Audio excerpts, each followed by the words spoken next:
Alright y'all, welcome back. It's been a while. Took a little time off, about 6 weeks. I fished a couple times, but you know, the spawn, not really much going on. Should be wrapping up now. Water's 85. We're in mid to late July now. I believe it's the 18th. We had the spawn started, you know, around the time I did my last video. And it started, and then we had a cold front come through. And that kind of messed things up. Once that got done, we had a heat wave right after that. It started to get about 100 degrees every day. And it took a little vacation, went out of town for a while. Saw some family, saw some friends.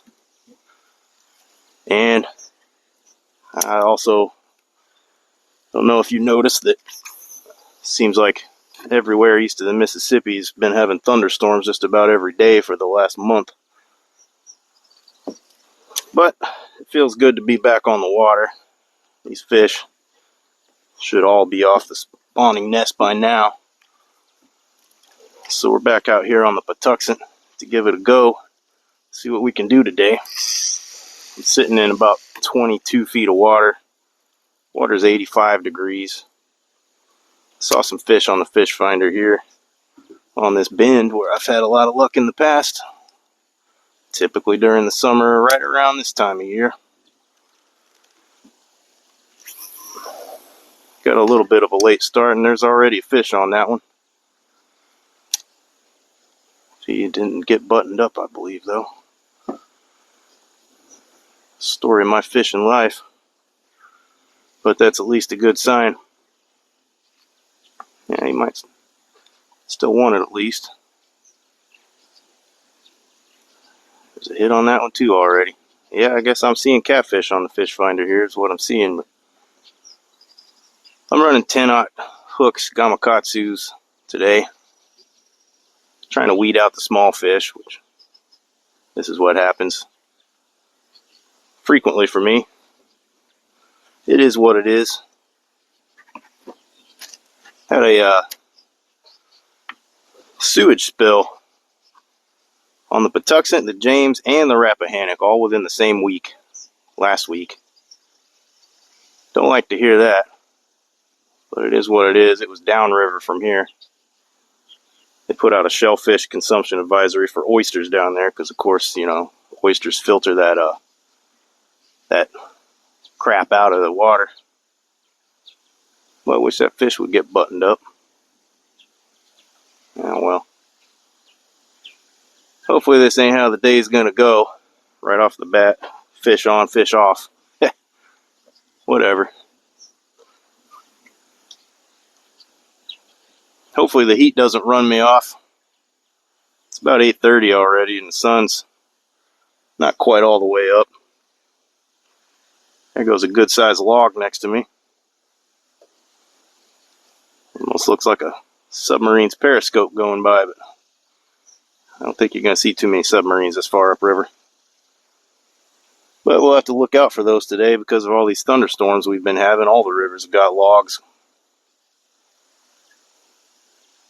Hopefully that green rod still got bait on it. Now that log has hit this one.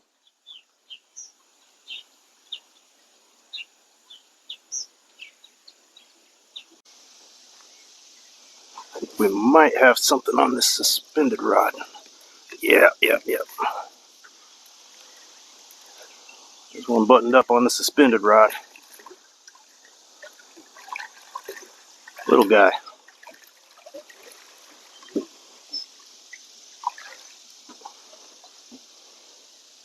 Well, he ain't hooked too good.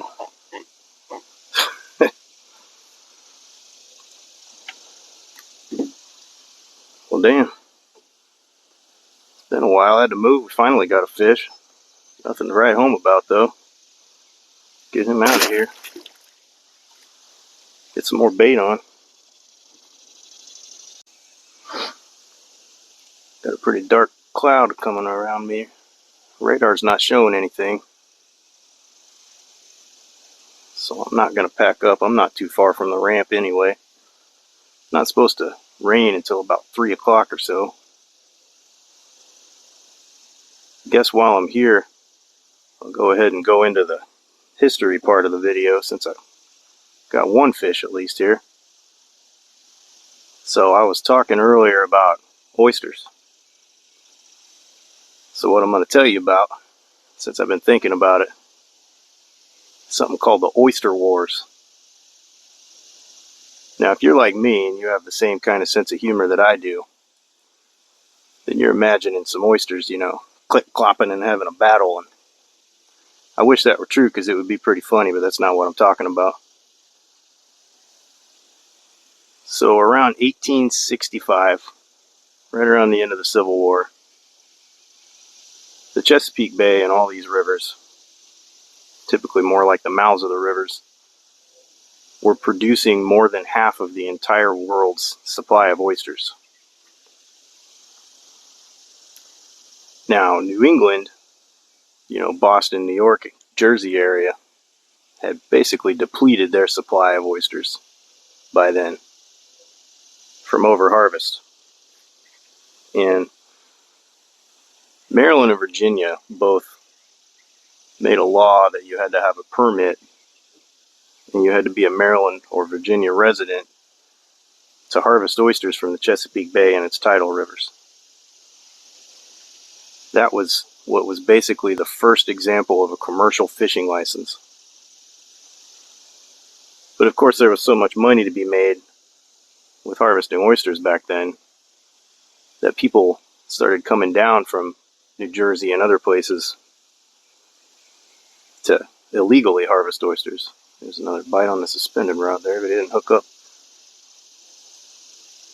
And in response to that, Maryland and Virginia set up a police force on the water to patrol and deter people from illegally harvesting oysters from other areas from coming here. They called them the Oyster Police. And that was the first example of the DNR police. So the people that illegally came to harvest oysters became known as Oyster Pirates. So you had these Oyster Pirates coming down here, and then you had the Oyster Police and the legal watermen from Maryland and Virginia would get into gunfights on the water. That's why they call it the Oyster Wars. And nobody knows how many people were killed or injured in these fights, in these oyster battles between the waterman police and Oyster Pirates. Sometimes it was Maryland watermen versus Virginia watermen. It was a big mess, and it lasted for nearly 100 years. It was in about 1859, I believe, an incident where a Virginia Oyster Police shot and killed an illegal waterman. And by that time, that was more of a big deal than it was back in the wild days of the 1800s.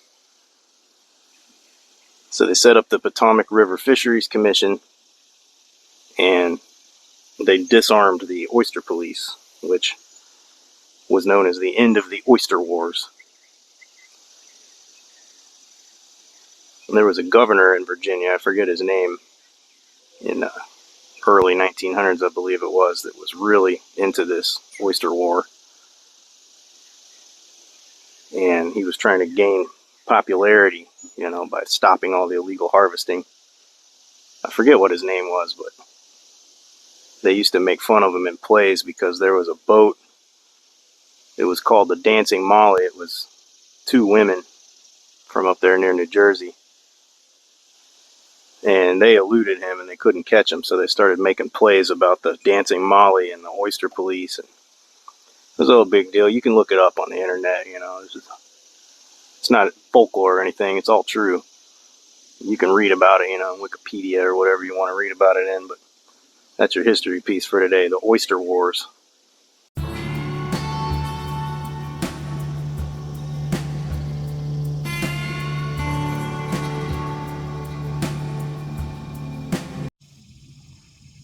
These people are out here skiing way upriver, and that's dumb this time of year. And I'll tell you why in a second.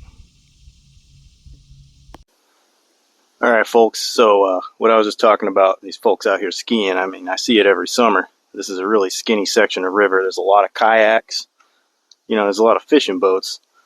It's really not a great place to be skiing. It's dangerous for one. A lot of these folks don't pay attention to what they're doing, but the real problem that I want to address, and hopefully anybody who watches this might learn something from it. There's a bacteria that can be present on these tidal rivers in the Chesapeake Bay. It's called Vibrio.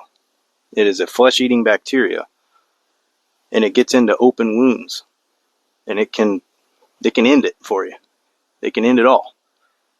No better way to put it. There was a guy a couple years ago riding a bike along the Severn River up there in Annapolis, and he went over the seawall. He crashed his bike, got scraped up on the way down, went in the river. A couple weeks later, he was gone. Vibrio is no joke. It doesn't affect the fish, but if you've got open cuts, that kind of thing, and you get in the water, it can affect you. It can be present, and it does kill people every year. Not to mention, I was just talking earlier about how they had a sewage spill. That was way downriver, but you know, the tide goes both directions, so I'm sure there's more bacteria present than normal right now. So you get out and go skiing, take it down to the bay, take it somewhere where the water's cleaner. Take it where the river's bigger, you know? Not just up here. This is not a good place for it. Anyway, so no way to sugarcoat it. Today has sucked. The fishing has sucked today. I thought they would all be in the river in numbers in this area. They typically are this time of year, but right now they are not. I think a lot of the rain we've had has affected them. The spawn lasted a little longer than normal, so it's either they are still way upriver and they haven't moved down here yet, or the fresh water has moved them way downriver. So wherever they are, they're not here in this middle section of river where I'm at. I'm still going to post this video just because I feel like I don't want to make it look like I just catch fish left and right everywhere I go, and I know that a lot of the Maryland folks think that these rivers are all just chock full of blue cats up and down, and that's not true.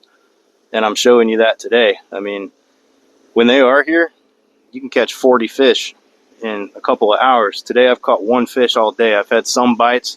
Pretty sure those were gar. I did see some gar in that first spot I was in after I turned the camera off.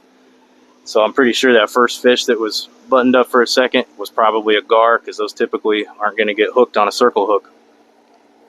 Anyway, that's really all I got for today. Here comes these skiers again. It's hot. I'm going to take it to the house. I think the next time I come out, it'll probably be at nighttime, because just this weather is just brutal. But yeah, I know I haven't posted a video in a long time, and I'm sorry for that. And I'm sorry that the first video coming back, I didn't really have any action for you, but I'm still going to post a video just to let you know I'm still here, and I'm still out here grinding, you know. So hopefully we'll get some good ones in the next video. See y'all next time.